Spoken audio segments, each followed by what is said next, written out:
What the hell? What is this? Wait.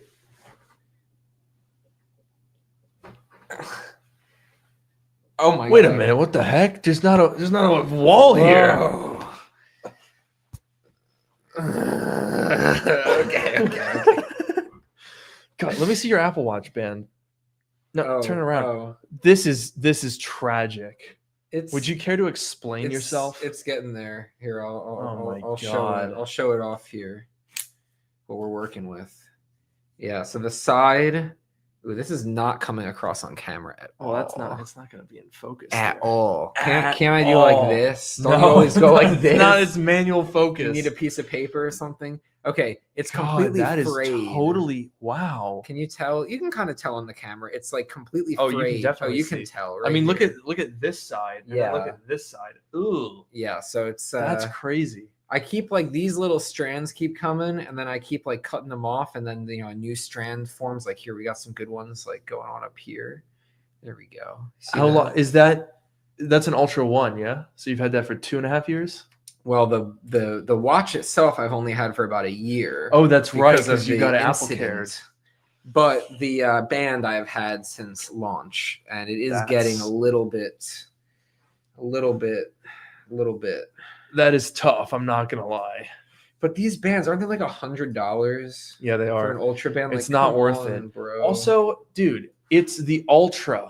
It's supposed to be like durable. Yeah, and I'm not doing like You're not crazy diving stuff with it. this. You're not going on like insane 50-mile hikes with it.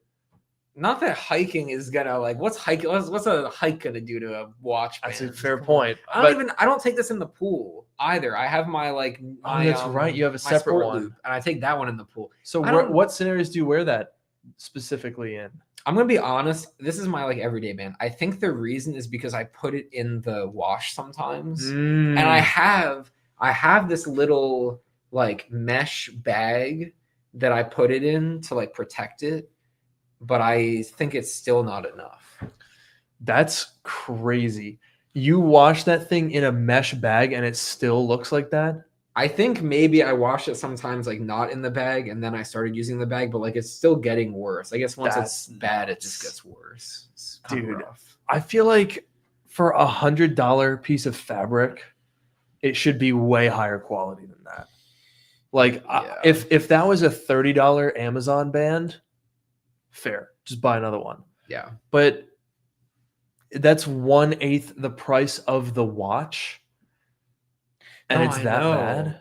At least it's not a fine woven, Dude, I hate fine woven so much. which we saw. Oh, we got to show the. Oh yeah, thing. mine are downstairs. Do you have them with you? I think mine are also downstairs. Good. We're very well prepared. Should I run and grab it? Yeah, While we let's have do a it. second. Okay, I'll be right back. Got to get his steps in. It's gonna be worth it. Yeah, it will be. Anyway, now that Noah's gone, I don't know what to talk about. I guess we could talk about. I went to the mailbox earlier today, and I didn't have any mail, so that was unfortunate. No, I'm just kidding. Fair point here by the Chen. Most of the cost is in the titanium lugs. Yeah, maybe, but I don't think titanium is as expensive as. Let me look this up. Raw titanium. How much is that going to cost? All right, here we go. Titanium rod. Yeah, let's see. Let me share the screen because somebody was pointing out. Welcome back. That maybe should we do this? This is like actual podcast stuff, but now it's too late, so we have to save what you've just let's gotten. save this for the podcast. But I'll show this because look, the Chen said most of the cost of the band is in titanium lugs, but look at this. This is 3/8 of an inch by 18 inches of grade 5 titanium. Okay, is that a good grade? Well, I don't know, but I'll tell you what. Well, how many grades do they get? I mean, that's like elementary school titanium, True. Can't be like. I want AP titanium. But there's only 4 left, so Shoot, we got to get in we there. gotta get in. But on look, that. I mean, this is 18 inches by 3/8 of an inch. That's probably like 5 Apple Watch Ultras worth of titanium, and it's $28. So like, wait, 18 inches? Oh yeah. Yeah. Okay. Yeah, that's a good measuring stick. Uh-huh. So I don't know, man. I feel like we could maybe do a little bit better on our watch bands. Just a thought. I have to agree. Well, with that said, I think we get into it. Let's do it. Let's do it. Hell yeah. Welcome to Dark Mode, the podcast that brings you sage advice from not one but two technology experts. And that's not just what we call ourselves. It's what our moms tell people when their friends don't know whether they should wait to buy the new iPhone. I'm your host, Luke Miani. And I'm your host, Noah Rubin. On this show, we take questions from listeners, attempt to answer them to varying degrees of success, and maybe even have a laugh or two along the way. And today is a special day. Today it's a holiday It is a holiday. in the Apple You're world. right. And that holiday is, of course, the Close Your Rings challenge. And we saw where did you see it? Did somebody your friend Nick texted My friend you? Nick, shout out to Nick. Shout out Nick. Watching. He does watch pretty often, so he might be there. Yeah. Although that's normally on a Sunday. Uh-huh. Anyway, point being, the Close Your Rings challenge. If you're back in the US, you've still got, if you're on the East Coast, you're done. You're screwed. But if you're on the West Coast and you're watching live, quit the stream right now and go to your nearest Apple store because you can get your very own free Close Your Rings challenge pin. And in fact, I will now demonstrate by putting this on the lapel of my jacket that you don't have because you didn't bring it because you're a fake podcast host and friend. Well, maybe. So let's go ahead and we'll apply that right to the lapel. I've never. This is it doesn't really want to go. Yeah. It's a thick. I don't want to stab myself. Oh, okay, I got it. I got it. Yes. For audio listeners, that probably was an odd moment, I'll admit. But look at that. It's beautiful. Yes. There you go. Ha. It's a very nice pin. It's pretty high quality, and you just walk in. They're very secretive about it. They are. The guy literally he opened his sleeve and he was like, let me see what we got in here. You want some of the good stuff? Yeah. I think I got a few left. Let me talk to the boss. Yeah. It was quite an interesting interaction. It was really funny. But if you know, you know. So you show up to the Apple Store, you ask for one of these pins, they will give it to you for free. If they charge you money, you've gone to the wrong dealer. Yeah. That's gonna be $50. Yeah. I wonder if we can scalp them yet. Let's check eBay. Yeah, does eBay have these yet? I wouldn't be. I hate when it doesn't autofill and I just Google Ebb. Let's see. Apple Close Your Rings pin. I'm sure somebody already has this up. Yep, $40. Oh, we should flip these. Why would you? A lot of 2 for $80. Hang on a minute. We gotta share the screen here. A lot of 2 for $80. Hey, you know what? That's not even a good deal. Yeah, it's the same price. That's the same price. Buy 2, get 2. Yeah. Buy 1, get another one. Yeah, buy 1 and buy another one. Yeah. And then you get 2. That's a great promotion. Yeah. But look at this. $44. That's expensive. Jeez. I looked at their all new listing because everybody just went to the Apple store and thought, I could make $50 off of this. I bet. Yeah. Let's see if anybody actually bought one of these. Oh my gosh, people are actually paying. Somebody paid $40 for this. It's free. Yeah, why would you today? Why would you pay for it today when you could go get it today? Yeah, tomorrow I get it. Limited edition. Oh my! It's limited edition. Whoa! That's ridiculous. There's so many of them sold. That's ridiculous. Oh my god! We should go back to the Apple store. Yeah, we should. We need to wear a disguise or something. Sealed? What do you mean sealed? Yeah, what does that even? Look at this. What the hell?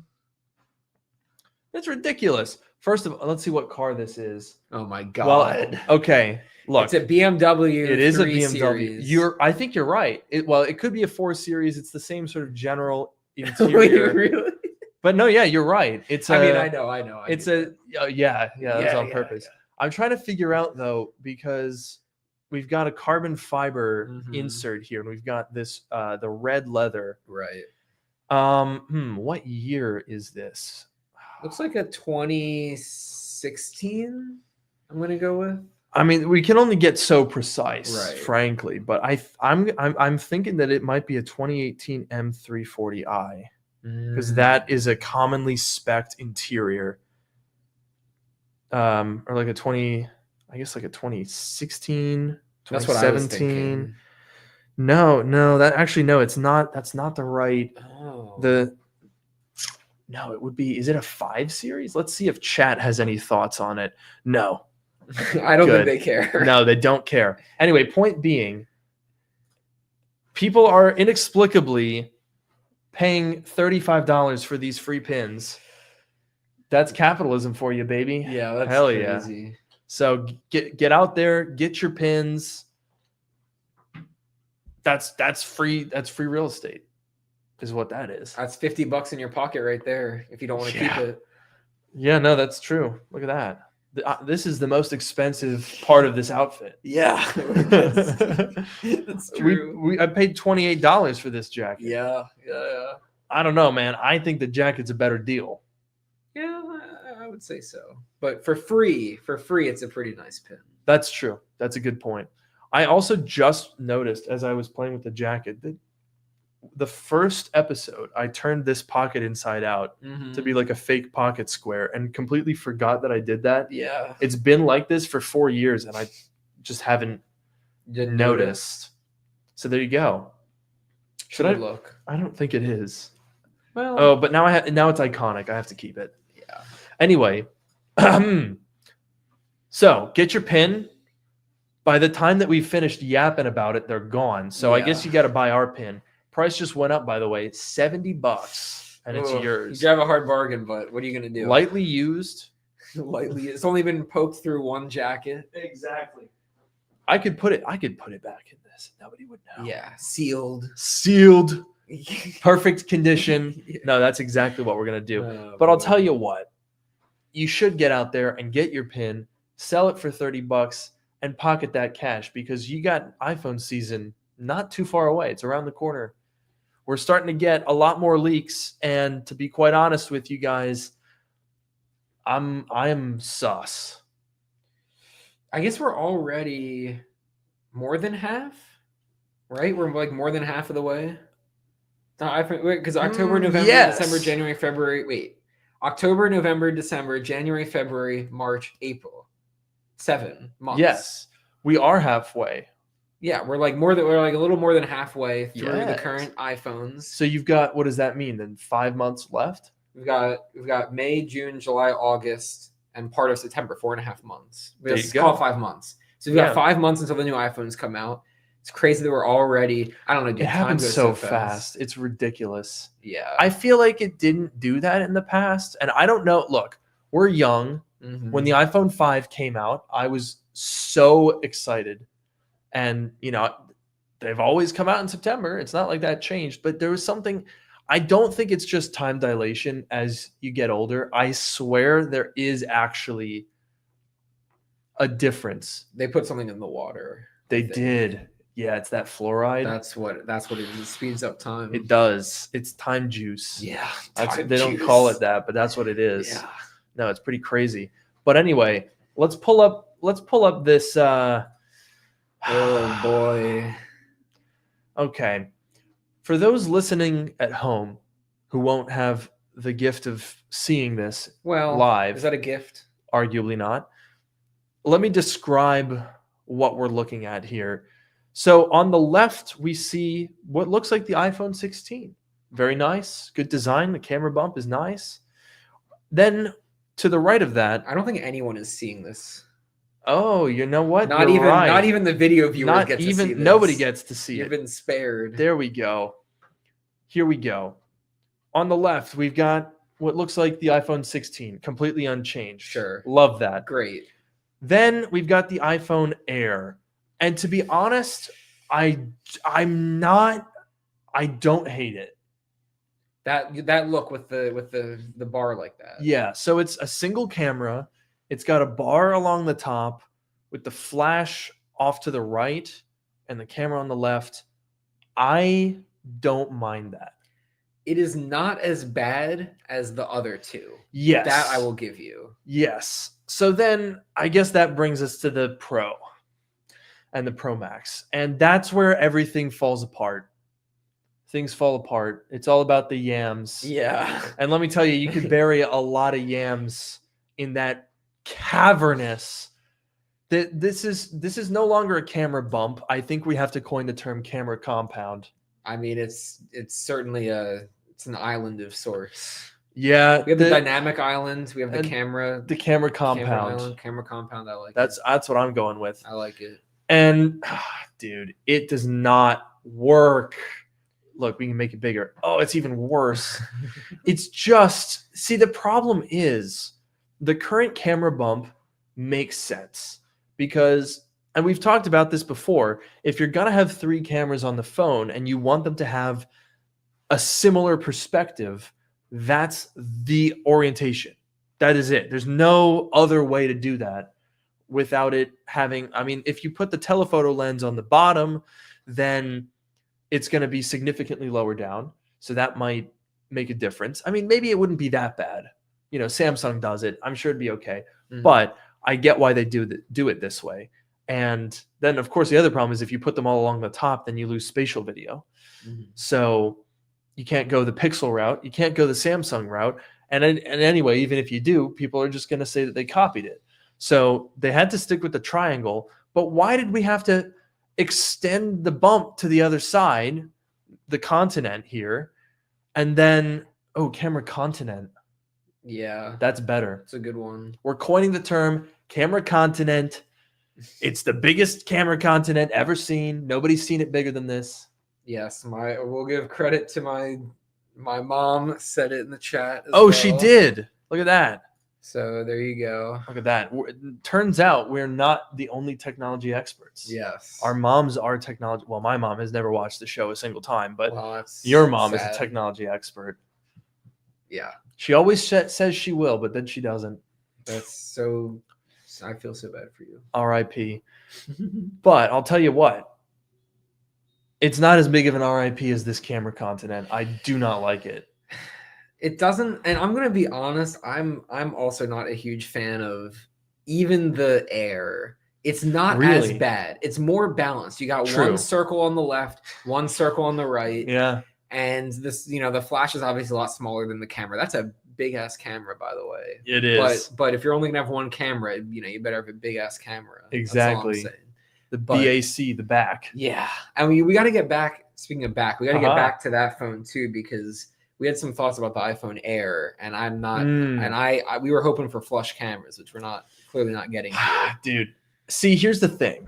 We were talking with Sam from Apple Track yesterday specifically, and the example that we brought up of like the last time that Apple had an established lineup that they said, let's introduce a special model. And the last example that I could come up with of that was the 12-inch MacBook. Mm-hmm. But the thing is, when they announced the 12-inch MacBook, they said, today we're going to reinvent the notebook. Right. And they did. They legitimately did. And at the time we chuckled a little bit. At the time we were like, okay, haha, yeah, they reinvented the notebook.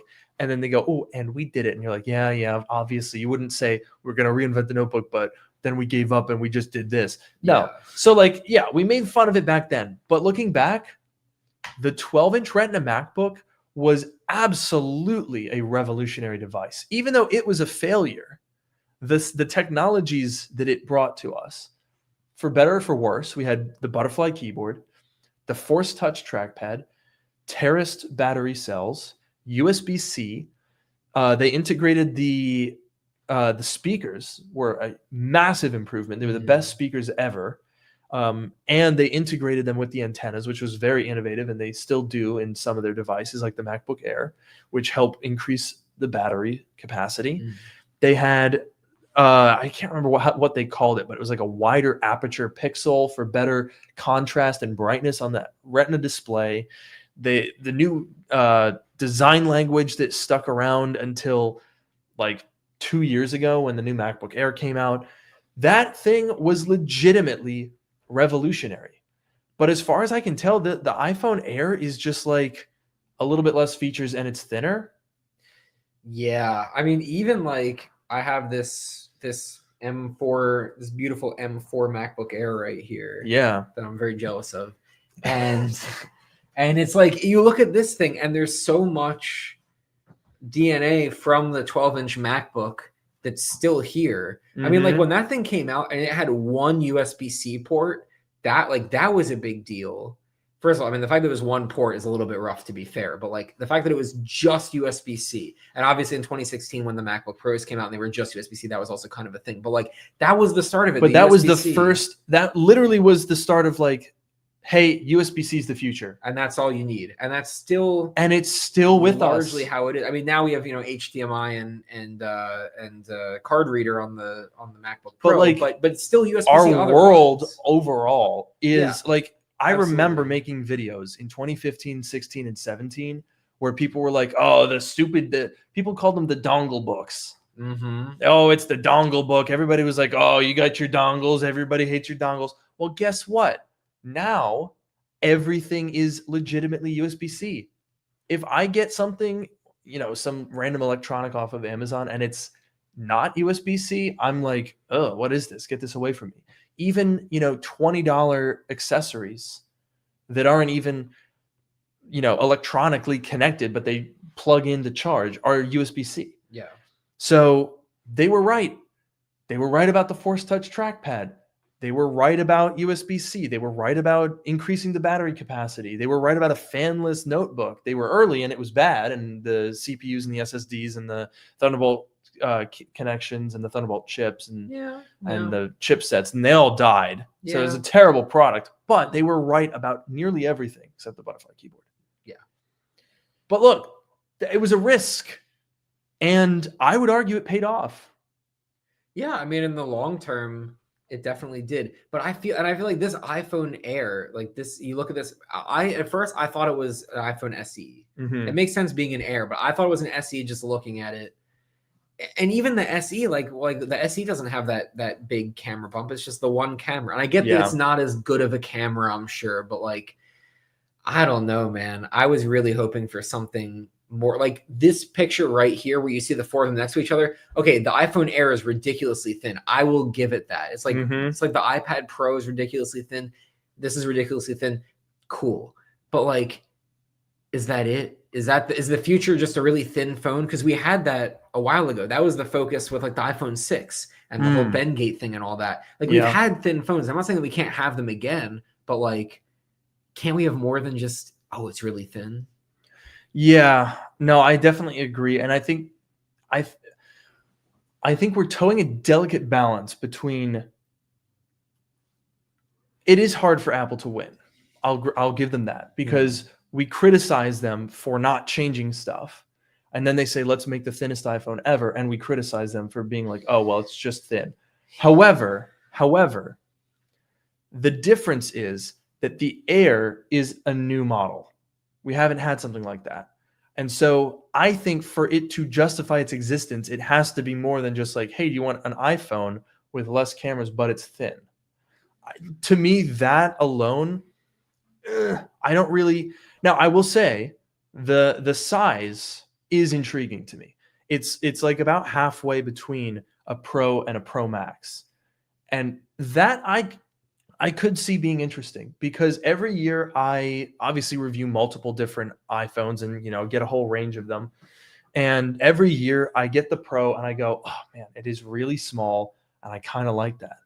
But then after a day or two, I kind of go, it's too small.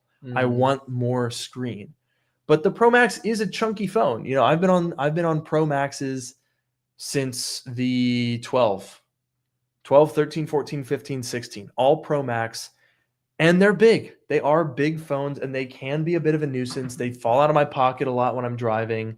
It is a bit much. So if it were to just be, hey, this is a thinner phone that fits in the middle, I don't mind that. However, I'm looking at these pictures and I'm noticing sacrifices, even on top of the camera, which we already know. And honestly, I think for me, that rules it out, because I use all the cameras all the time. Fair. So I don't think I could do a single camera. However, I will say this. take a look at the bottom of the speakers down here. Mm-hmm. That to me is very interesting. On the Pro and the Pro Max, there's 6 speaker holes on either side. Now, obviously, I think the right one is microphone, and the left is microphone. The right is speaker, I think. Mm. Yeah. Oh, this is in a weird arrangement. And actually, there's more speaker holes on the Pro and Pro Max in the 17 than there are on the 16. I'm also noticing that as well. But point being, you've got mic on the left, speaker on the right. On the Air, there's only 2 dots per side. So to me, that kind of indicates that the speaker is probably going to be really crap. Yeah, the speaker could definitely be worse. I think battery life would be a huge concern. If the phone is going to be that thin, like how much battery are they going to pack in realistically? If they can do some kind of crazy like new battery tech to get good battery life out of such a thin phone, like that would be pretty revolutionary. That would be pretty cool. But like I don't know, it's so much thinner. And that was the thing. I feel like lately, the past few generations and beyond that, the phones have gotten thinner, or the phones have gotten thicker. And we kind of welcomed that because we were like, okay, thicker phone, better battery life. It's a worthy trade-off. If they can't do good battery life in this thin phone, I don't know if it's worth being this thin at that point. I agree. I don't know. I mean, I think my guess would be it's obviously a thinner battery, but a slightly bigger phone. I think it'll be about the same as the iPhone 17 Pro. Okay. Which, admittedly, as Pro Max guy for 5 years, and you're now more recently a Pro Max guy, when you go to the Pro and you've been living the Pro Max life, you kind of go, oh, wait a minute. I missed that battery. I really missed that battery. Yeah. And that would be a tough challenge to do that change. But what's interesting is I've pulled up here the rumors roundup that just came out today for the iPhone 17 Air. And they've linked all of the articles with the features that are expected. And we'll go through every single one of these features because I'm very meh about all of them, frankly. Because, I mean, half of these are just the same things that all iPhones already have. So let's go down the list here. Thinnest iPhone ever, measuring 5.5 millimeters at its thickest point, but up to 9.5 millimeters with the camera bump included. That is cool. Being super duper thin, I like that. Yeah. 6.6-inch OLED display with Face ID and a dynamic island. Yeah, I should hope so. ProMotion support. That's one that I'm glad. I don't think they would be able to get away with. People would not be cross-shopping Pro and Air if you're giving up ProMotion. A lot of people. Yeah, a lot of the tech people, especially. Yeah. And then we've got A19 instead of A19 Pro, probably because it's thinner and for heat purposes. Sure. Honestly, that one I don't really care about as a sacrifice because the chips are all super, super fast. Mm-hmm. A single 48 megapixel rear camera. Okay. So that's basically the iPhone 16e for $600. Surely it's got to be a better camera than that. I'm sure it'll be whatever updates they give to the main sensor on the Pros. But do you think that's only going to do, like, what zoom is that going to do? Oh, 1 and 2. Seriously? You're not going to get 0.5? You're not going to get, they No can't cram that 0.5. all into one camera? Nope, no way. That's rough, though. Yeah. No, the thing is, the ultra wide camera, because that's the thing is the regular iPhone 17 gets the ultra wide. Yeah. Everybody since the iPhone 12 has had ultra wides. And I think Apple is maybe not realizing how many people use it. And I'm not talking about tech people. Like, it is a common Gen Z vernacular to say, let's take a 0.5 selfie. Yeah, that's true. That is something that my friends, I do that all the time. People do 0.5 selfies. And a lot of people probably don't even know that means that they have that whole other camera that they're using. I guarantee there's going to be Gen Z people around our age, they're like 18 to 26, and they will buy an iPhone 17 Air because it's pretty and it's the new thing. And they're going to be like, why can't I take a 0.5 selfie on it? Guarantee that's going to happen. No, I definitely believe it. And the thing is, they've got this huge camera bar. They could have fit the camera in there. You could have just had it horizontal. Yeah, That's what I would have done. I'm like, even if it doesn't support like spatial video or whatever, I feel like that's not that big of a deal. Honestly, I don't give a crap about spatial video. And I feel like the people that are buying the iPhone Air are not necessarily the people that are going to care as much about spatial video. Also very true. I feel like, so we'll go through the rest of these things, but I'll just say, and we can talk about this later. I feel like you're buying this Air because it's like a statement piece. It's like, look at how thin and elegant my phone is. And then they're going to put a big OtterBox on it. Oh, can you? That should be illegal to make. I agree. Like, honestly, to have a case on this period, let alone a super thick case. Facts. But I feel like this, like, you're buying this, it's a statement piece, but like not like you're giving up a lot to get this. Like, you're like this versus even a regular. Like, you get a little bit, you get it super thin, you get ProMotion, some other stuff, but like, you're giving up the second camera, you're giving up. Let's get to this. Let's get to in 2 bullet points from now. That seems like a kind of a deal breaker. Yeah, I'll say so. So 24 megapixel front camera. That's a new thing. That's a new upgraded selfie camera that I'm assuming is going to be across the range. So that's the same. Then a single speaker in the earpiece, no bottom speaker. That's crazy. That's crazy. How is that? That's going to sound terrible. Because the thing is, I obviously I don't use my speaker for music. Right. But I do use the built-in speakers very frequently. Yeah. Most people, when they watch TikTok at home, are using that built-in speaker, or YouTube, or they're even just Twitter videos. I use that speaker. Voice memos from friends, like I use that a lot, and frequently I'm on like higher volume. I'm watching something, or let me set it down. I'm cooking, I'm whatever, and I'll just have it on that speaker because it's convenient. And it doesn't sound terrible. They've done a lot of work over the years. But the earpiece speaker, I just bonked it. Let's do a little example here. I'm going to play just a random one of my videos so I don't get copyright claimed. Nice. And I'm going to go to full volume, and then I'm going to cover this speaker. Now, I'm assuming that they're going to make the earpiece speaker louder, but kept the M2 MacBook around when they introduced the M3 model at a higher price point. But this time, the M4 comes in at $999. And now with 16 gigabytes this is full volume RAM, this is a pretty much unbeatable package. And it fulfills Steve Jobs' I feel like you lose a lot. You do. The bass, the lower. 17 years ago. It's very today tinny. I want to talk about why it sounds a lot more muted. Just a chip swap fits into this larger like, picture, and I feel like all the background music is coming out of that channel. Now, obviously, one has to assume that they're going to make some upgrades to that single speaker, but that's also not keeping in mind that when you watch in landscape mode, you're not going to have stereo audio anymore. Right. That's tough. That is really tough. Yeah. Then we've got the Wi-Fi 7 chip, cool. The C1 modem chip, cool. eSIM only, no physical SIM slot worldwide. That's new, but cool. Yeah. USB-C port, no way. Yeah. High density battery, we'll come back to that. Camera control button, no way. Action button, whoa. MagSafe, whoa. The thing that every iPhone has had for 5 years now, no Except way. for the SE or the whatever it's called, 16E. Yeah. The stupid phone that everyone already forgot about. Yep. And then 12 gigs of RAM, exceeding the minimum for Apple Intelligence. Well, I should good. hope so. I'm glad we can use Apple Intelligence. I was worried I wouldn't be able to. I don't know what I could do without my Genmoji. Yeah. That's tough.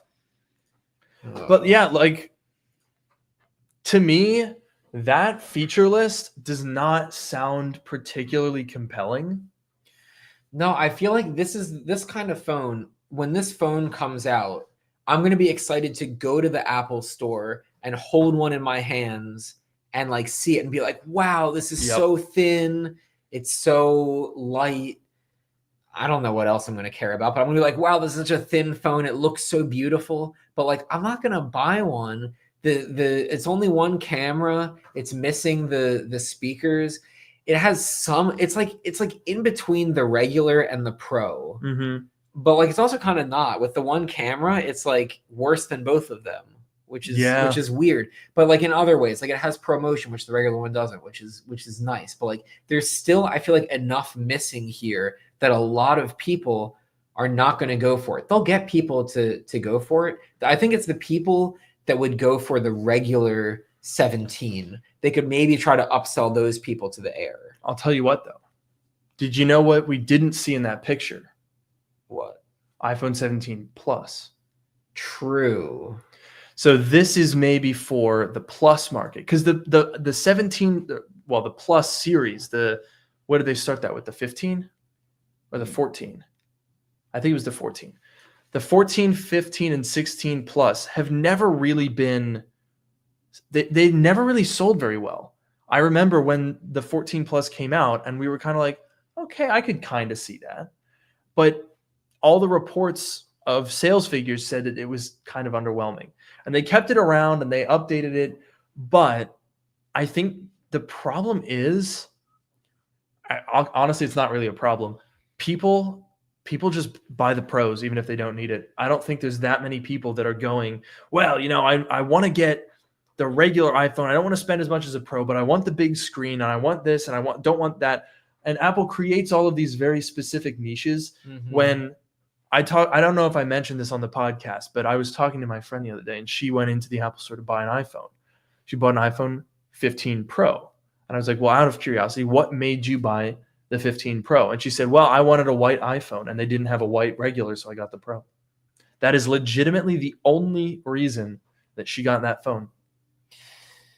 Yeah, and I feel like it makes sense. Like, I'll give them. I've changed my opinion on the Air a little bit, just now, because I feel like I agree that the Plus has been a boring phone. Okay, the Mini was cool because it was small. It was the same phone but smaller, but that was kind of cool. The fact I that liked it. I think small. they should bring it back, even if nobody buys it. And they're diehard fans. My friend Dave misses that phone. He wants that phone back. So I can see that. Okay, the Plus is boring because it's like the same phone but bigger. But there's already the Pro Max, which is bigger. And I get that it's less expensive to get the Plus, but it's like still kind of boring. I feel like the Air, it's like the Plus, but it's not quite as big, which I think is a good thing. It's still bigger, but it's not all the way. It's another option.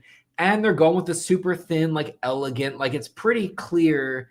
It's a little bit better defined of a product. And it stands out more. It's more unique than just, base iPhone, but bigger. Yeah. So you know what? I'm not going to buy the Air, but I will give them some props for doing a little bit more than just the Plus. It's better than the Plus. I agree. Really realizing that, thinking about it more as a replacement to the Plus, makes me appreciate it more. I think if you're going to have a 4 iPhone lineup, I'd rather have that than the Plus. And I'm glad that the Plus is kind of the bare minimum, right? It's just, hey, we made it a little bigger. What I'm now curious about is I want them to do this same special treatment to the MacBook again. I want a special in-between MacBook that's like a 15-inch display that's like kind of halfway between a Pro and an Air. Maybe it could have like an M4 Pro chip. Or no, maybe, I don't know. Maybe it's not as clearly defined. But honestly, this isn't clearly defined either. So frankly, who knows? I think it's an interesting set of compromises. I think the biggest problem Apple is going to have is I feel like they're kind of going to appeal more to enthusiasts than they are to the regular people, right? So think about it this way. The iPhone, the Plus was, hey, you don't really care about the iPhone, but you probably want a big screen. So here you go. Right. That makes sense, but it didn't work. So they went back to the drawing board and they said, okay, well, what if it's less expensive than the Pros and less features than the Pros, but it's a different type. It's super thin and it's elegant and it looks nicer. I'm assuming I don't know actually if it's going to be a titanium design. Probably should be. Otherwise, this thing's we're gonna have Bengate 2.0 on our hands, I guarantee. Yeah. And I get that. However, I don't know. I think it's going to struggle to find I think you're going to have people who would buy the regular who are like, but it's not as big as a Pro Max. So I'll just buy a Pro Max.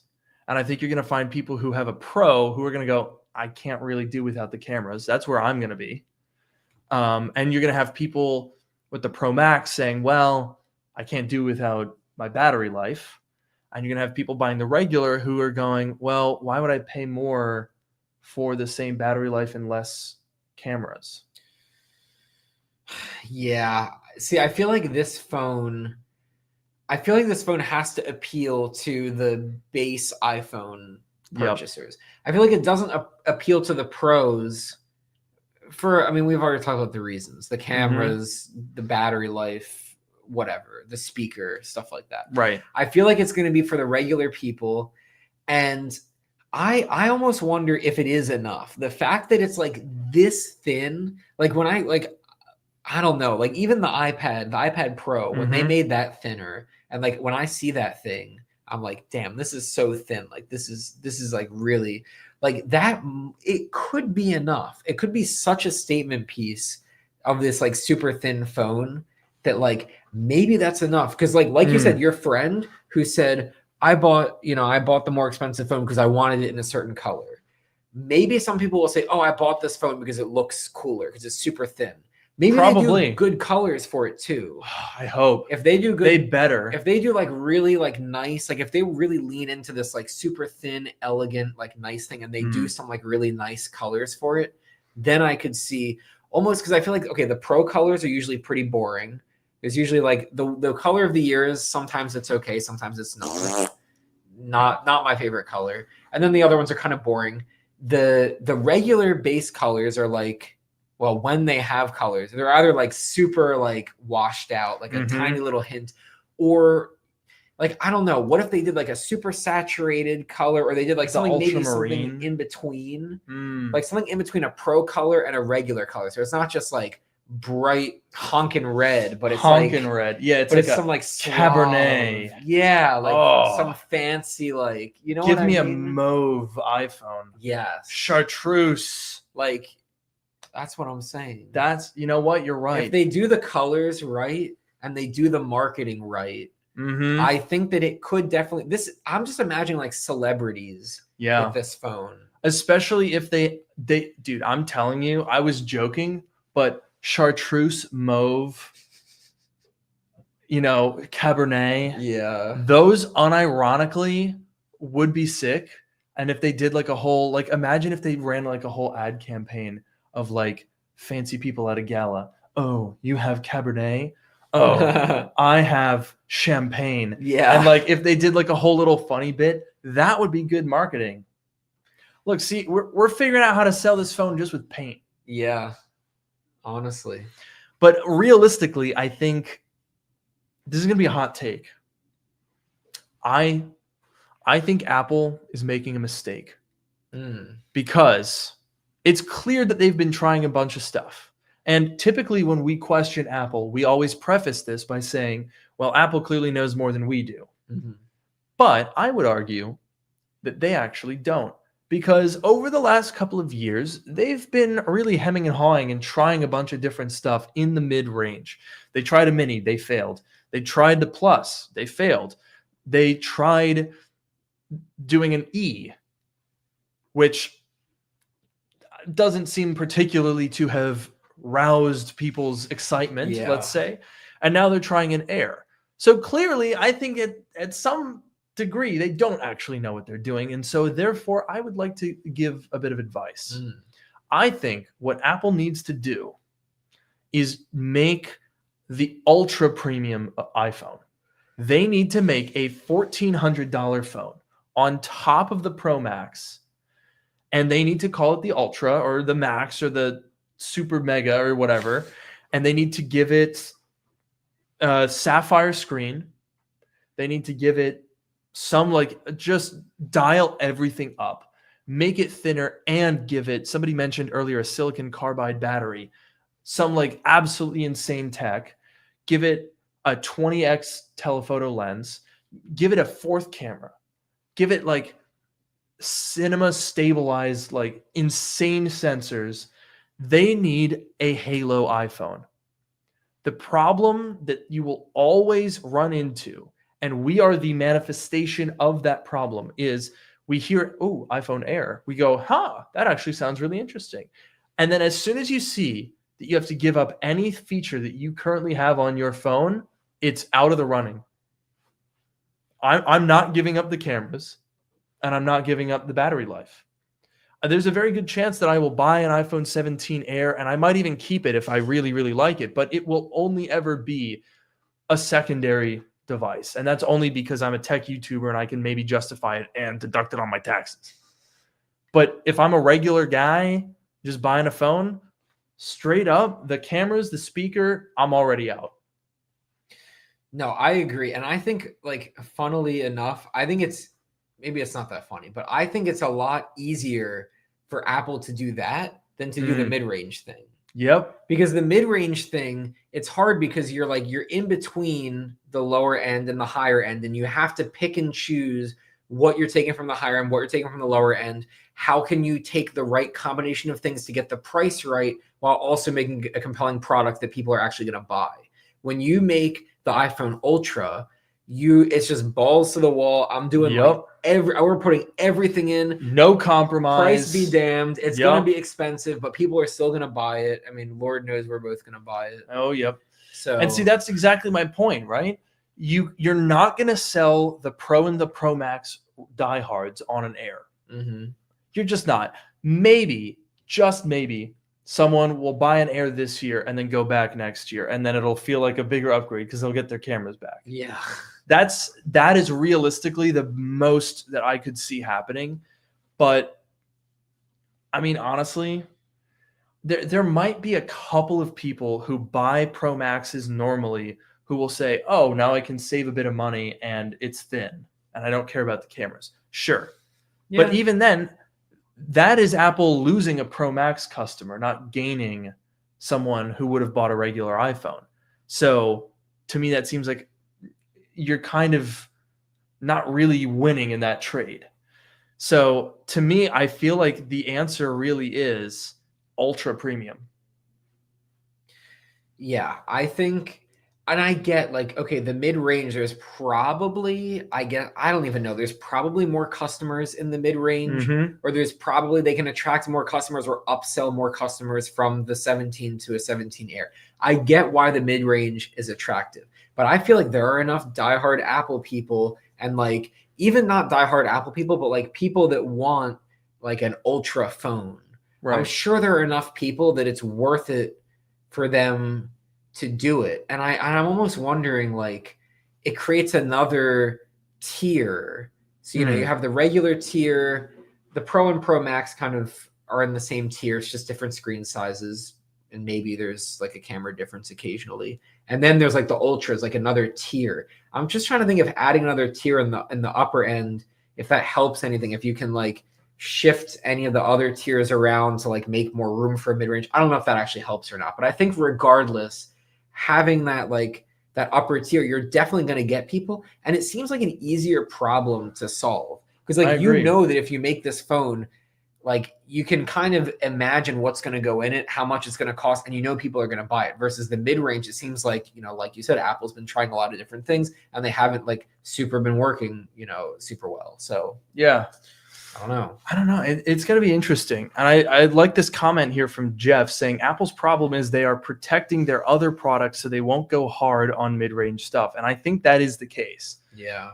I mean, this is a rare situation where a lot of the technological limitations, it's not them just removing features out of spite, because it is a 5.5 millimeter thick iPhone. Yeah. And it's going to need strengthening on the inside, and it's going to need battery to actually be usable. So they have to, I mean, a lot of the reason that they're removing stuff is literally just physical space, cameras, speaker, all of that stuff. And the fact that they're fitting MagSafe on it and they didn't put that in the 16E. Yeah, that's when true. This is that much thinner, like that battery is going to be literally 2 millimeters thick. I know. And that's what worries me about it. That's dangerous. Yeah. So I don't know, but I'm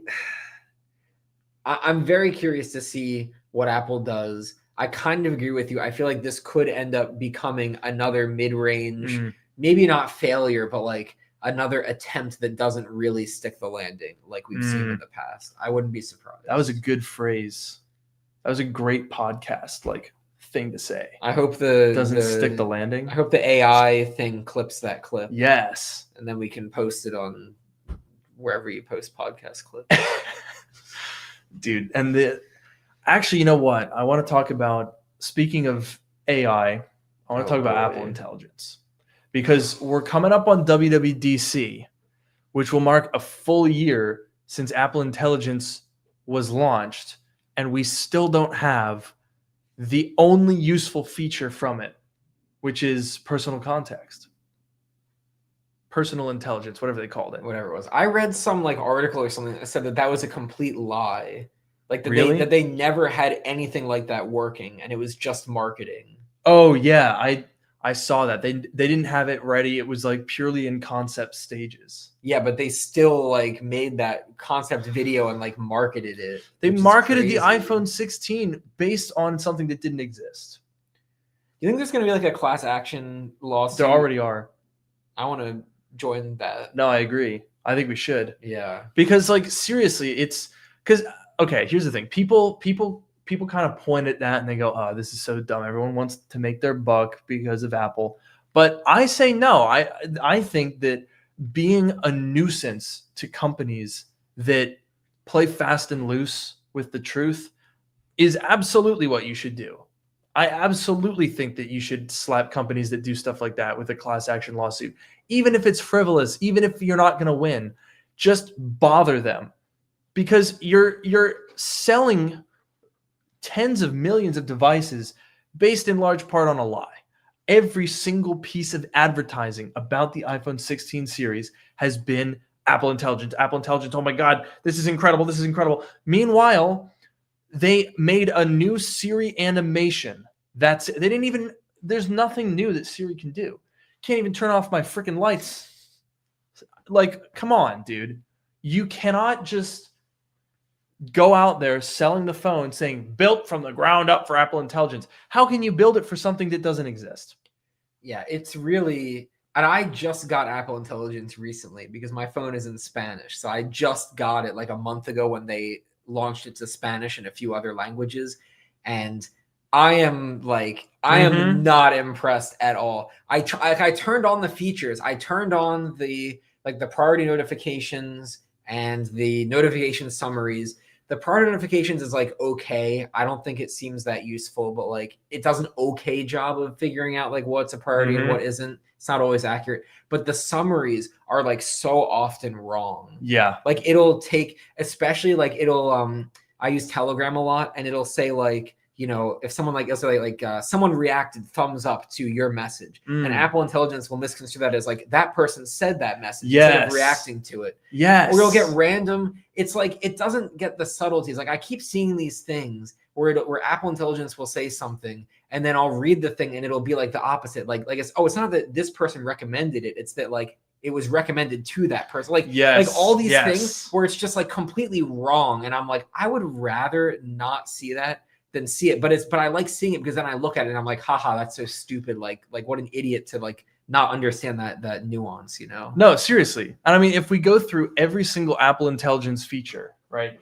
Notification summaries are bad, and really I keep them on only because they're amusing. They never, ever provide me useful information, ever. Because you just can't trust it. And then we've got Genmoji. I never use Genmoji ever because they look terrible and they get stuck. They stay in the recently used emojis thing and they make it look like a pile of junk. Oh, it also doesn't work for me. Really? I've been able to generate like 2, but every time I try to generate like almost every time it just says like, oh, no results. Like I'll type in a prompt, whatever, and it just says, oh, no results. I'll try it again now. I just want to tell you this. Here's a text summary. Like I have 3 notifications from my friend. Okay. And it summarized it as, and we were talking about these pins, the pins that we talked about at the beginning. We were talking about, I texted him, I said, he told me about it. I texted him, I was like, hey, we got the pins. So the summary was missed city event, semicolon, We'll check it out later, semicolon, ask Luke to say hi. And what the actual texts were, missed city event. He said, I didn't make it into the city today. As in, I didn't make it to the city to go to the Apple store. There's no such thing as a city event. Yeah, that doesn't. Where did that come from? That doesn't make sense. We'll check it out later. He said, I want to check it out when I see you. He's coming to visit me in like 2 or 3 weeks. So when you say we'll check it out later, that's okay, but that doesn't sound sound right to me. It sounds like, oh, like I'll see it like later today, whatever. Yeah. And then ask Luke to say hi. It's because he said, tell Luke I say hi. So he's not asking. Ask Luke to say hi means that he's asking you, like you go say hi to him, not for me to say hi to you on his behalf. So all of that, I would argue, all of that was wrong. Yeah. And I mean, and right. I'm just like, I see that, and I think it's funny, but I'm just like, why do I want that? I'd rather just read what he actually said, and I can read quickly and I can understand quickly because I'm not an idiot, right? And then it's like, I don't know, it's just such a waste. It's always like a waste of time. Oh my God! Wait, this is actually so. I have a similar one. Because I'm looking at my notification summaries for Amazon. I just did a couple of returns.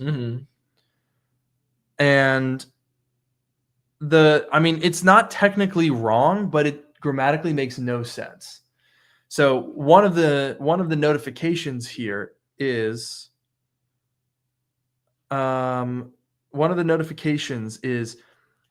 tomorrow by 10 p.m.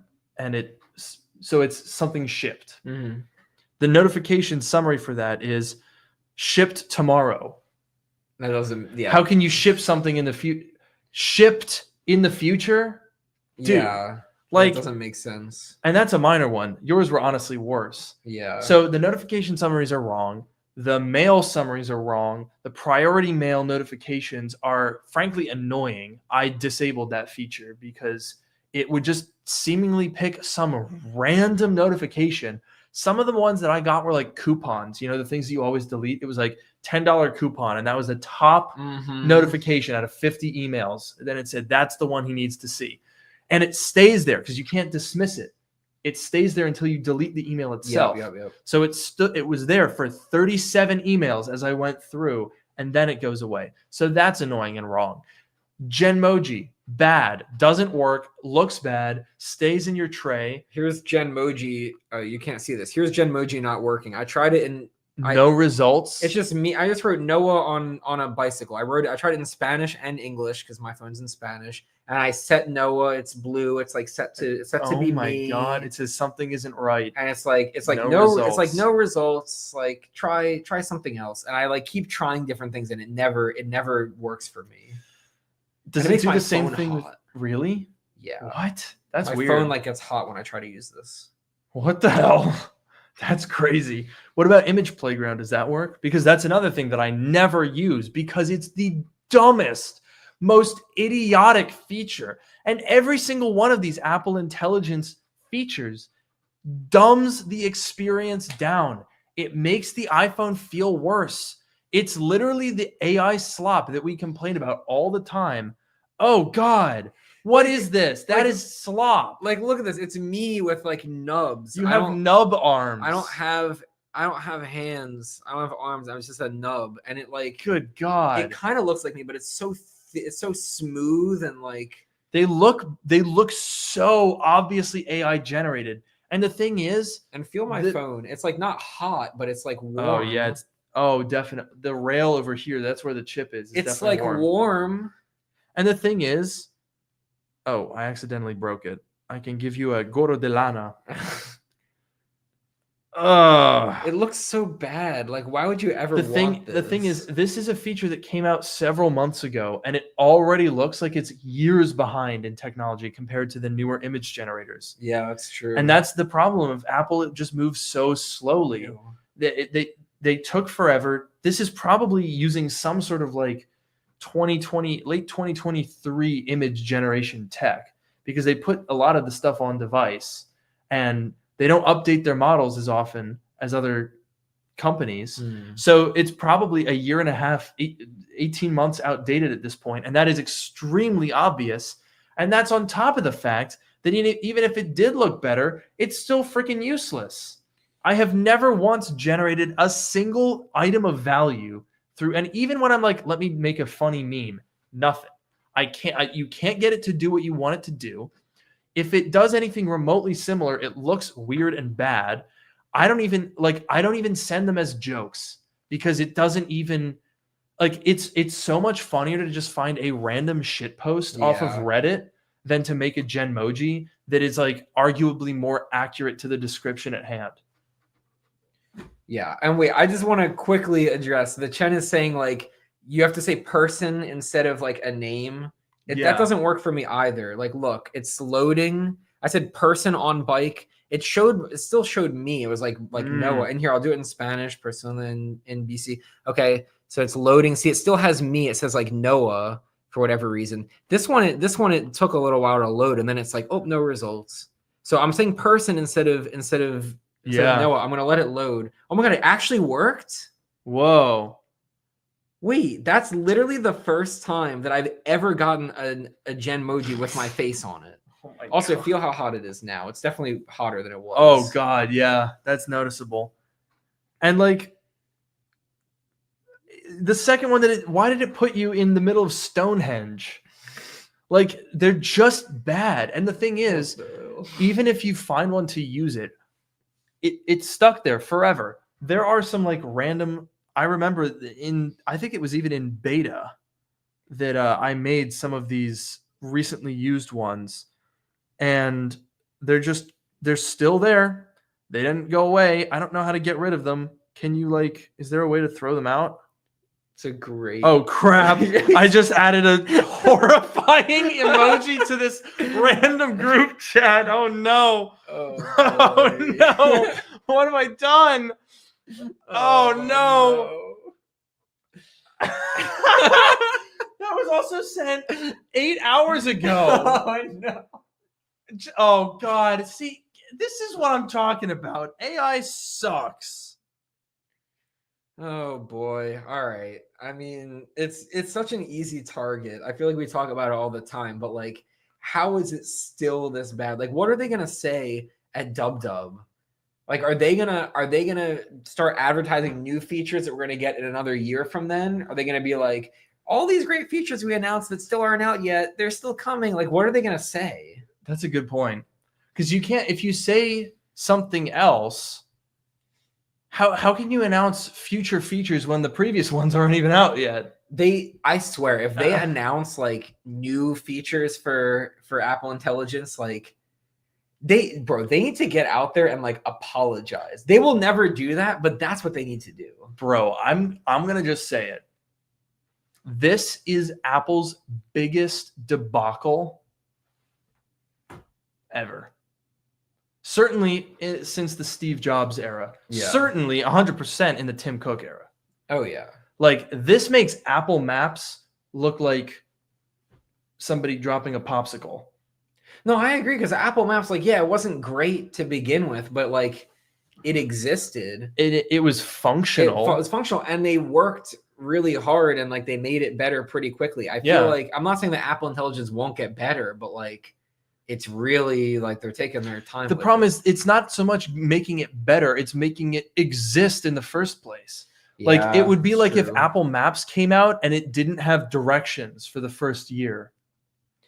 That's the whole point of it. And if they advertise I think the worst thing is if they advertise the new iPhone and they're like, the new iPhone with Apple Maps, and like that was, if they made a big deal. No, it doesn't really make sense, but like imagine if they made a big deal out of like that's the new iPhone. The new iPhone. What was the newest one? 5, 6. The 5. The new iPhone 5 built from the ground up for Apple Maps. And they were like, this is going to replace your car. You don't need it. Remember your GPS system? Throw it away. Yeah. You don't need it anymore. And then meanwhile, if it, it can't do navigation more than a mile away. Yeah, exactly. I'm like, navigation to California coming next year. Interstate navigation, future update. No, that's exactly right. Because I feel like at the end of the day, I didn't buy the iPhone 16 Pro Max for Apple Intelligence. Mm-hmm. You didn't either. Nope. I think most people probably didn't, but or maybe that's not true. But I think a lot of people probably didn't care as much about that as the fact that it's a new iPhone and it had some other features and stuff. Mm-hmm. So, but I feel like the fact that they went this hard on the advertising, and all of the advertising was about Apple Intelligence, and it was their tagline for the iPhone, and they have all the Genmoji billboards that are so disgusting, and I hate seeing those everywhere. And the ad with the little like bubble cartoony voice where it's like boom boom, skeleton made out of shrooms.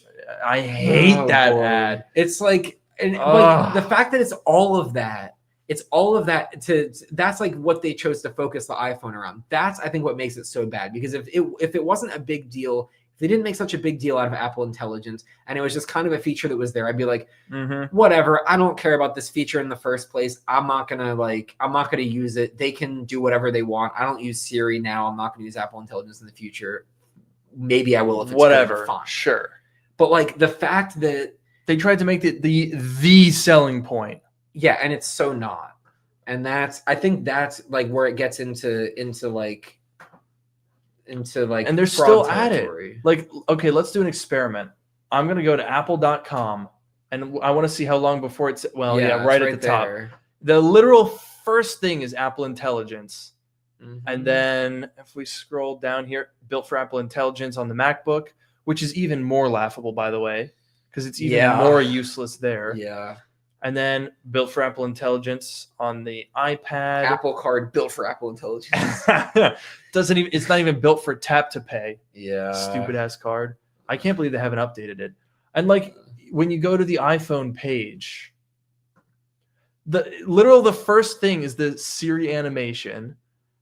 It is interesting though. They did tone it down since the class action lawsuits. But it's still there. And the first one, AI. Yep, AI opening like possibilities. Very good, very funny. That's disgusting. I want to look at this footnote. It says 1. Let's go all the way down to the bottom here. The first footnote is Apple Intelligence is available in beta. God, dude, it's been 7 months. 7 months. It is really interesting, though, how much they have toned down the Apple Intelligence stuff, because it was worse a couple of months ago. That is true. This is the closest that we will get to Apple ever apologizing. Seriously. Yeah, which is... And they delisted, there was that ad with like Bella Ramsey or someone, and they delisted it because it was like about that personal context that still doesn't exist. Yeah. Oh, well, here, look, that's the same animation. See how much more prominent it was, though? Because this is the launch animation. Very, very prominently built for Apple Intelligence. But you go to the homepage, it's a much smaller tagline now. I mean, it's still there. It's still pretty big. It's still bright and colorful. And then, of course, built for Apple Intelligence. That's the first thing. Personal, private, powerful. It's really none of those things. I mean, maybe private. It's private. Maybe. I'll give it's 1 for 3. We'll give it private. Good job, Tim. Yeah, you got it. You did it. Let's see. Let's take a closer look, shall we? Not with that. Scheme. I hate the icon tints. I've never seen somebody with a good icon tint setup. Ooh, it spins though. That's fun. Whee! And then we've got Strength Beauty Titanium. Okay, that's not new. Yep. Very good. I do. These websites are so good. Oh boy. And there it is. Okay. So a new animation. Cool. Okay, so they've got writing tools, which is like the classic GPT feature. Do you ever use those? No, me neither. I don't want it to write. I want to write. I don't want it to write. Yeah, and also when it writes, it doesn't sound like a person. So I hate AI speak. Like when you go on Twitter and all the comments on a popular post are written by AI and you read it and it's you like can so tell obvious, immediately. and it's just the worst. Like it makes me want to gouge my eyes out. It really does. Dude, I don't even know how to say it other than I think that AI is the worst thing that has happened to technology ever. Like, think about the birth of the computer. Think about how it went from being in a room to being on your desk, to being in your lap, to being in your pocket, to now being insufferable. That's it. I hate AI. And when I say that, people always say, well, but there's some stuff that's useful. Yes, I know. Yes, there are things that are useful about AI.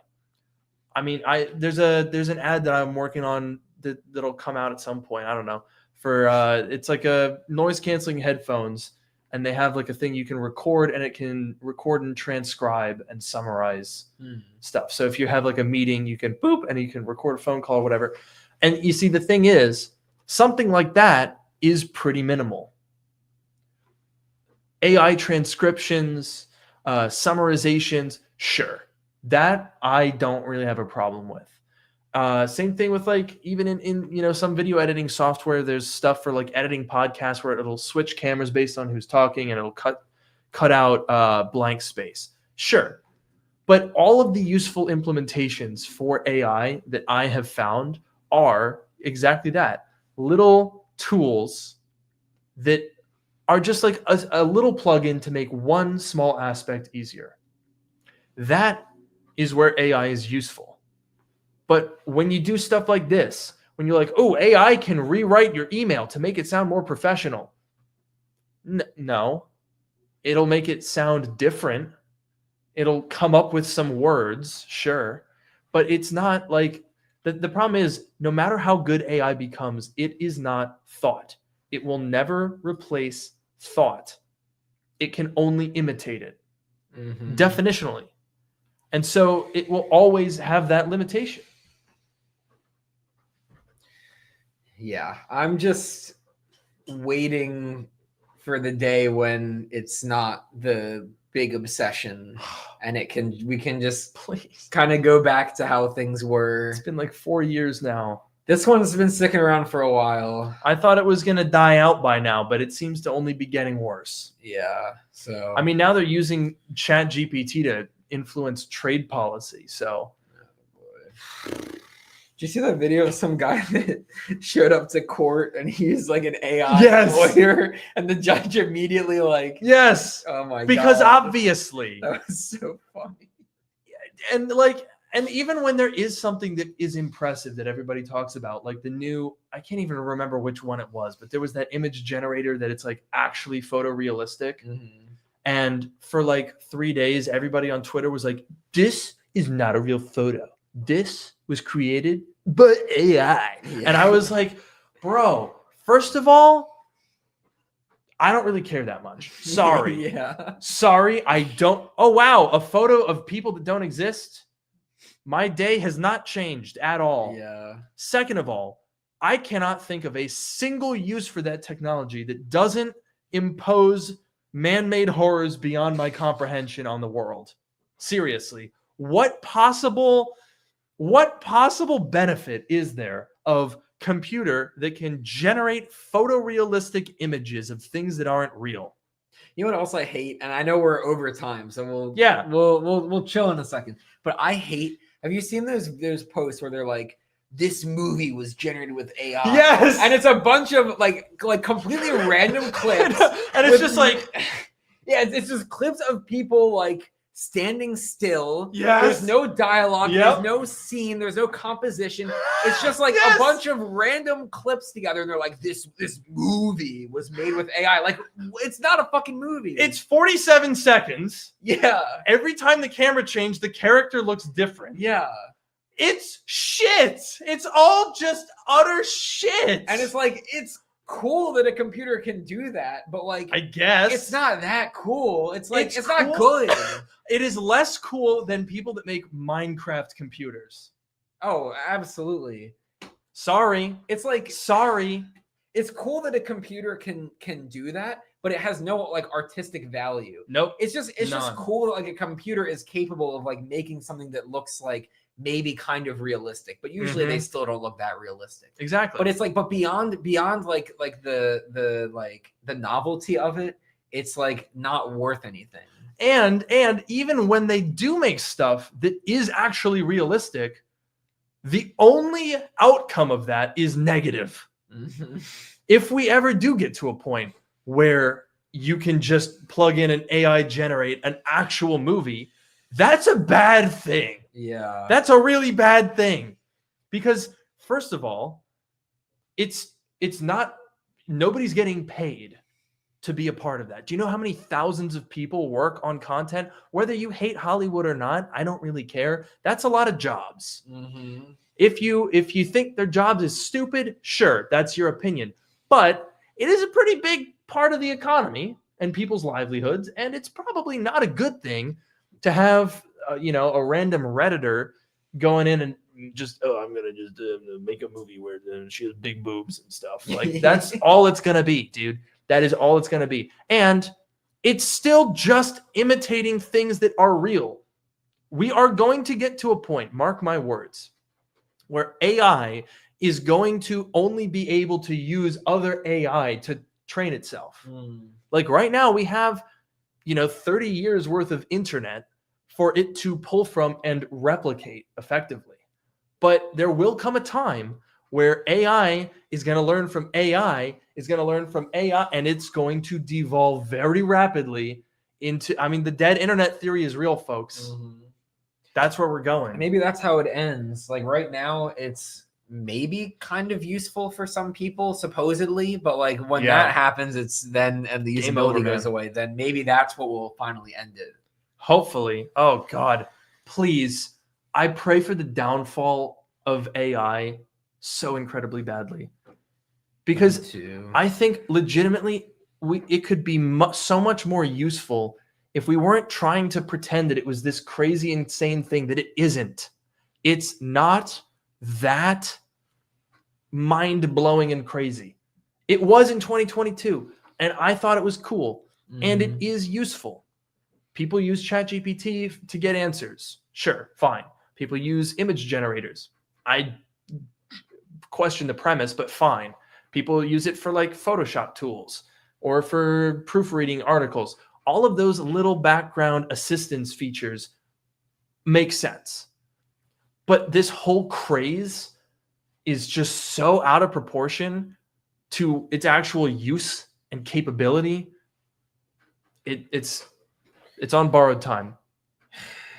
Speaking just like of us. Borrowed time.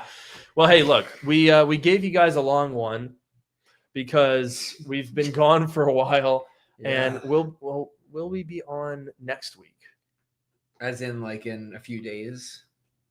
I might not be on Sunday. I also might not be. Okay, so good. We'll see about that. Good. Maybe not. Well, but next Sunday, we wanted to give you guys this episode because we couldn't. Yeah, Sunday would be weird. So May 4th, I'll be here. Yeah.